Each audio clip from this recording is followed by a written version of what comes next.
আসসালামু আলাইকুম গাইস, আপনারা কেমন আছেন? আমি ভালো আছি। দোয়া করি আপনারা ভালো থাকেন। আমার জন্য আপনারা দোয়া করবেন। আমাদের টুসির খাবার শেষ, টুসির জন্য খাবার বানাচ্ছি।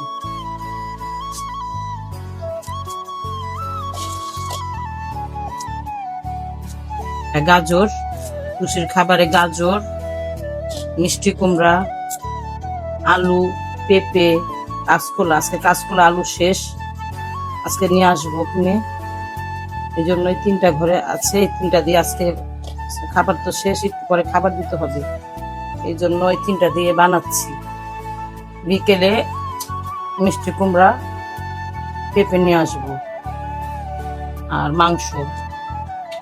এই মাংস এগুলো সিদ্ধ করে ব্লেন্ডার করে তারপরে তাকে দিই। আমি এখন টুসির খাবার সেদ্ধ বসাবো, তারপরে ভালো করে সেদ্ধ হলে পরে ব্লেন্ডার করব। চুলাটা একটু বাড়া দিই। এখন ওর খাবার আমি সেদ্ধ করব, সেদ্ধ করে পরে আমি ব্লেন্ডার করব। এই যে টুসির খাবার আগে ব্লেন্ডার করে দিতাম, কিন্তু এখন একটু বড় হয়েছে। আজকে দেখি এভাবে চেটকিয়ে খায়নি, কিন্তু ও এখন শক্ত একটু বড় মোটা খাবার খেতে পারে। এই জন্য আজকে এইভাবে চেটকিয়ে দিয়েছি, যাতে দেখি আজকে এটা খেতে পারেনি, যদি এই খেতে পারে তাহলে এইভাবে করে দেবো, আর ব্লেন্ডার করবো না। এখন তো একটু বড় হয়েছে, আগে তো ছোট ছিল। আজকে প্রথমে এইভাবে চেটকিয়ে দিলাম, দেখি টুসি খায়নি, যদি খায় তাহলে এইভাবেই দেব। এখন তো একটু বড় হয়েছে, দেখি এইভাবে খায়নি। আমি টুসির খাবারটা দিয়ে আসি। খাবার নে, খাবার খা। তোকে আজকে নতুন করে দিয়েছে, দেখ এর খাস নি, দেখ খা।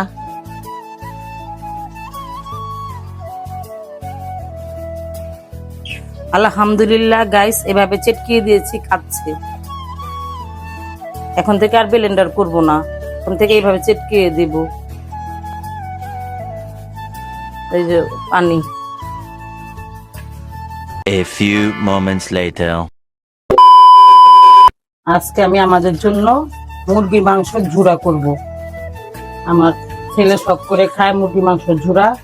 মুরগির মাংসকে এইভাবে ভালো করে ধুয়ে নেব, 3-4 বার ভালোভাবে ধুয়ে নেব মুরগির মাংস।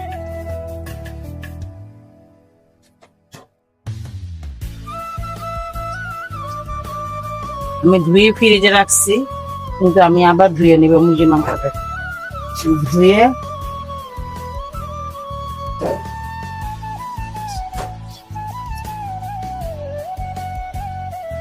মুরগির মাংসটাকে ভালোভাবে ধুয়ে তারপরে পরিমাণ মতো পানি দিয়ে লবণ দিয়ে সিদ্ধ করে নেব। মাংসটাকে সিদ্ধ বসায় দিব, পরে আপনাকে দেখাবো কিভাবে রান্না করি। গাইস, মাংসগুলো ভালো করে সিদ্ধ করা হয়ে গিয়েছে। এখন মাংসগুলো আমি এইভাবে ছিঁড়ে ছিঁড়ে নেব। এইভাবে ছোট ছোট করে আপনি ছিঁড়ে নেবেন। আপনি হাড্ডি আলা হাড্ডি ছাড়া যে কোনো মাংসই নেন, আপনি এইভাবে ছিঁড়ে নেবেন। এইভাবে ছিঁড়ে ছিঁড়ে মাংসগুলোকে এইভাবে ছিঁড়ে নেবেন। এই মাংসগুলো ভালো করে এইভাবে ঝুরি করে ছিঁড়ে নিয়েছি। এখন এটার মধ্যে আমি আলু দিয়ে দিব। আলু আপনি ইচ্ছা করলে দিতেও পারেন, না দিতেও পারেন, এটা অপশনাল। এটা আমরা আলু খেতে ভালোবাসি, তাই আলু দিয়েছি। আপনি আলু দিতেও পারেন, নাও দিতে পারেন, কোনো সমস্যা নাই।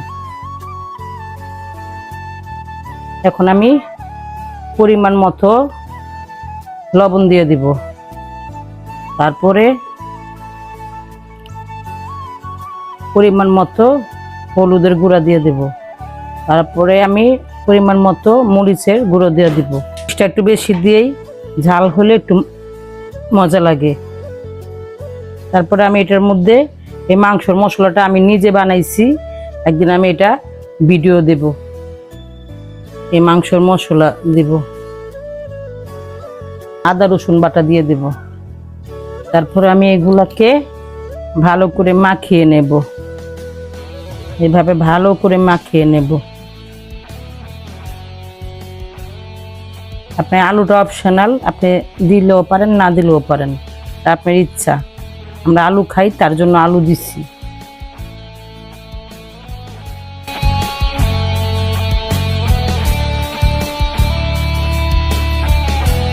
তারপরে আমি প্যান বসিয়ে দেব, এটার মধ্যে আমি ডাল বাগার দিচ্ছি।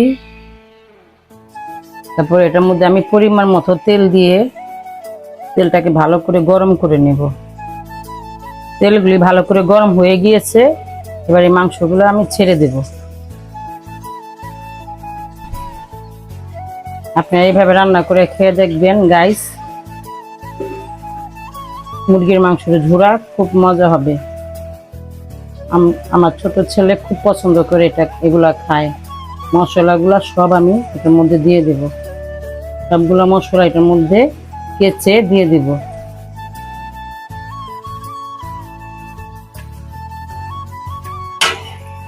তারপরে এটা আমি চুলার আঁচটা বেশি বাড়াবো না, বেশি কমায় না, মাঝারি সেজে রেখে এটাকে আমি ভালো করে ভেজে নেব।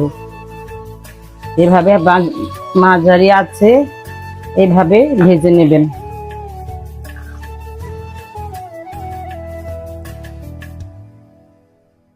মাংসগুলো আমার 3% ভাজা হয়ে গিয়েছে। এখন আমি এটার মধ্যে কাঁচামরিচ দিয়ে দেব। কাঁচামরিচ, পেঁয়াজ দিয়ে দিব। পেঁয়াজটা যখন লাল হবে তখন পেঁয়াজের গ্রানটা থাকলে মাংসটা খুব টেস্টি হয়। পেঁয়াজ আর মাংস দিয়ে আমি এখন ভালো করে লাল লাল করে ভেজে নেব। গাইস, মাংসগুলো আমার লাল লাল করে ভাজা হয়ে গিয়েছে। এই দেখেন, মাংসগুলো আমার লাল লাল করে ভাজা হয়ে গিয়েছে।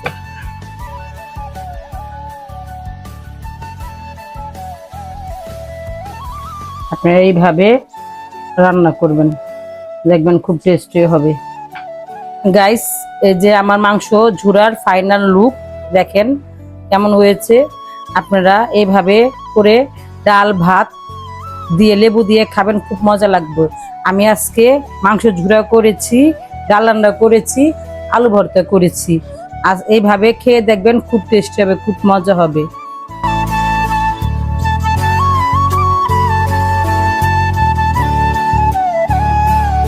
আমার রেসিপি যদি ভালো লেগে থাকে আপনারা প্লিজ সাবস্ক্রাইব করে দিবেন। আজ এখানেই শেষ। আসসালামু আলাইকুম, টাটা, বাই বাই, আল্লাহ হাফেজ।